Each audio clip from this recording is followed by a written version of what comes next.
Esse texto do Davis, como eu falei para vocês, ele vai trabalhar de uma forma muito tranquila a questão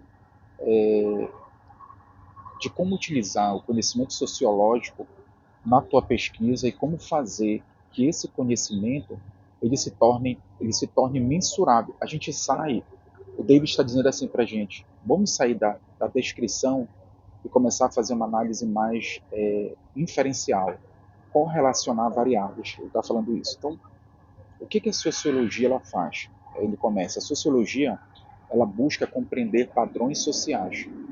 Ele não analisa só casos isolados, né? Por exemplo, ela procura entender a sociologia, desigualdades, relações sociais, distribuição de poder, padrões históricos, estruturas sociais. Então, tudo isso a sociologia busca entender. E assim, como eu falei para vocês anteriormente, né? Então, a melhor coisa nessa nova pegada, dessas novas skills que surgem no uso de inteligência artificial é você ter a capacidade de dialogar com o autor que está escrevendo dentro de um caso prático, que é o trabalho que você está realizando. É isso que eu fiz aqui. Eu escrevi um artigo junto com duas amigas de doutorado, a gente já mandou para a revista, e eu estou revendo esse artigo utilizando o Davis aqui para melhorar a minha capacidade de análise epistemológica do trabalho. Então, o que eu fiz ali no caso da Vila da Barca?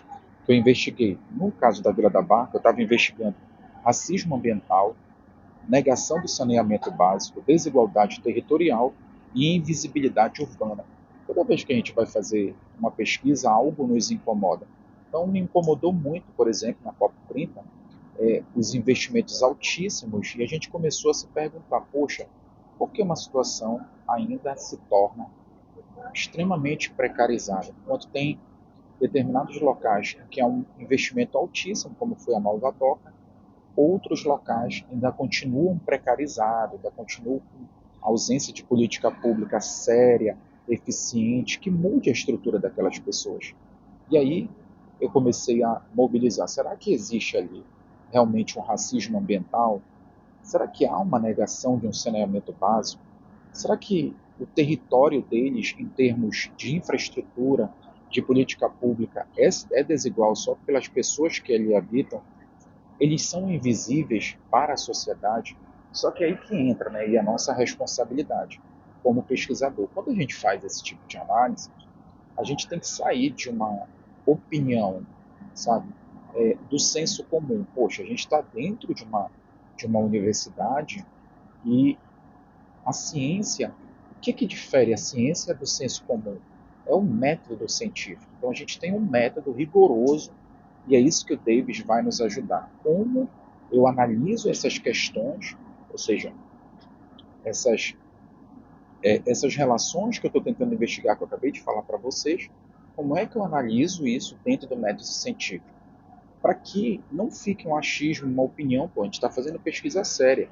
A gente quer ajudar o poder público que promove políticas públicas, as instituições que possam ler nosso trabalho e possam visualizar e dizer, poxa, olha, ali houve um pesquisador que disse que há um racismo ambiental. Então, eles estão trabalhando um cenário que pessoas pobres, pretas, né, ou seja, classe e renda, por exemplo, eles são desprestigiados se comparado com pessoas brancas e de classe média. Só que para que a gente faça essa afirmação, e para que não seja uma pesquisa de panfleto, a gente tem que ter método científico. E o Davis vai ajudar a gente a fazer isso, numa perspectiva quantitativa, não só qualitativa. E aí ele vai explicar uma série de detalhes. E voltando ao que eu estava falando para vocês, o que eu estou fazendo aqui? Eu estou pegando um artigo que eu já escrevi, estou correlacionando com esse autor norte-americano, o Davis, subir a minha resenha para essa inteligência artificial e estou dizendo assim, Davis, me ajuda a melhorar o meu trabalho. Tudo isso que tu estás ensinando, que eu vou te explicar agora, vamos dialogar junto e me ajuda a construir? É isso que eu vou fazer, gente. Então, como eu falei para vocês, James Davis foi um sociólogo norte-americano. Ele trabalhou com metodologia científica, o método científico é importantíssimo. Ele trabalha com análise quantitativa, com survey, com variáveis, questões variáveis, dependente, independente. ele vai nos trazer também e nos brindar com o conhecimento para como é que a gente começa a fazer mensuração, pesquisa empírica, como é que a gente torna isso válido para que a nossa pesquisa não fique vazia, não fique uma pesquisa numa opinião, que a gente saia do senso comum e entre realmente no método científico. Qual é a ideia central do autor? A sociologia precisa transformar fenômenos sociais em dados observáveis. Percebe que como é difícil? É difícil a gente fazer esse tipo de avaliação.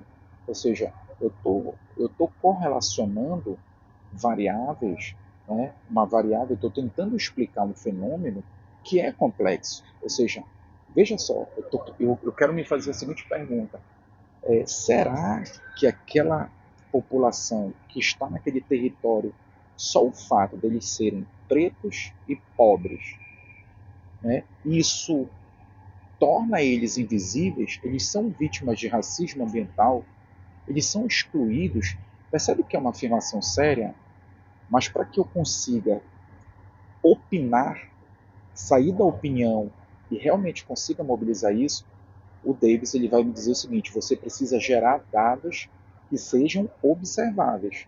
Então não vai ficar nesse debate político partidário, sabe, que principalmente que vigora hoje no Brasil, né, sobre Lula, Bolsonaro, como se fosse repá, fla-flu, não. Você sai desse ambiente ideológico, eminentemente ideológico, e você avança para um critério epistemológico, científico, agarrado no método. E o Davis ele vai ajudar de forma preciosa nisso. E aí, ele vai começar a falar sobre relações probabilísticas. O que significa essas relações probabilísticas? Na sociologia, a gente tem que pensar assim: quase nunca existe uma causa absoluta. O que existem são o quê? O que existe na sociologia? São tendências, padrões, probabilidades sociais. Eu não posso afirmar que A causa B, isso causa aquilo. Eu não posso chegar e afirmar assim, ó, que classe, como se fosse uma relação mecanicista, classe e renda geram exclusão social. Eu tenho que demonstrar isso de forma probabilística. Há uma probabilidade que pessoas que estejam numa zona periférica, né, pessoas de cor preta e pessoas de baixa renda sofram mais os impactos da ausência de política pública e invisibilização social, racismo ambiental. Só que isso eu estou fazendo de forma probabilística. Há uma probabilidade, conforme os meus dados que eu vou capturar, e para poder fazer essa relação entre variáveis.